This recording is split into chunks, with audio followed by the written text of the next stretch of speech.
PEGI 18.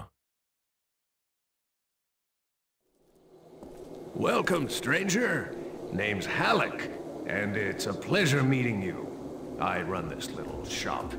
Got enough supplies here to keep you alive and fighting. Rage, at its core, is a first-person shooter. These other elements like racing and vehicle combat, they're additive to the experience. But it's important not to get confused by really what we do. We're id, we make first-person games. You know, when you pick up the shotgun and you shoot a bad guy, you know what to expect.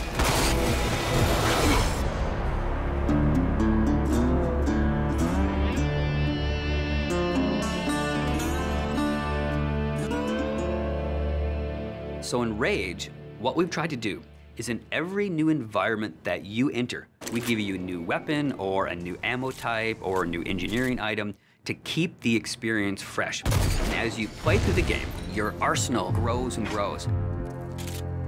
It's a few different elements that really make a weapon good or satisfying. When you hit the fire button, it needs to do something on the other end. And that's where you get the feedback from blowing a head off or seeing a cool death animation.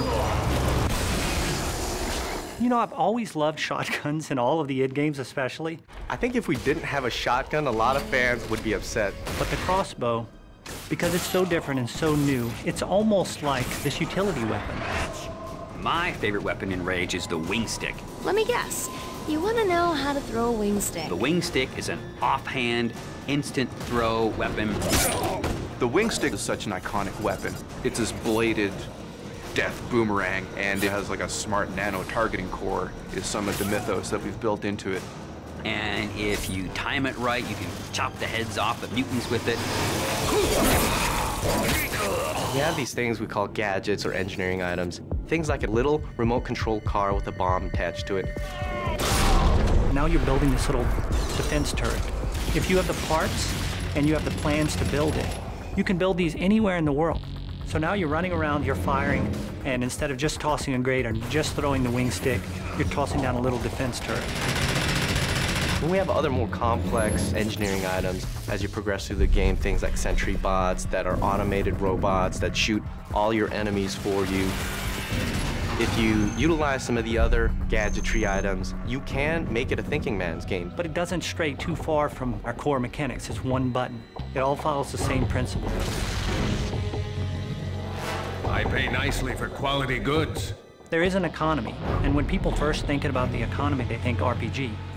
But the economy is really your tool to manipulate how you want to play the game. It really is this player choice mechanic. So you're picking up this cash and these other cool items, then you sell it and you pick which ammos you want to buy. When you get these new things, you'll want to try it out. And when you do, you learn how that impacts you as the player and how you want to approach a situation. But at every step of the way, we never want the inventory to get in the way. It's there for a reason, it always has a purpose, but we still want to stay true to that kind of action. The world in Rage is about survival and all the elements that the player will need to succeed in surviving. It's up to them how they want to use those gadgets, weapons, and ammo types. Along with the action shooter experience role that we intend for the player to take, we create these different options in the gameplay when you get into an area with all these various implements of death. Or, you know, you may not want to have any strategy. You just may want to kick in the door, pull out your big shotgun, and start blasting away at the bad guys. We really give players the opportunity to engage the enemy AI in the way that's best for them. And we feel that that adds a lot of life and replayability to the game.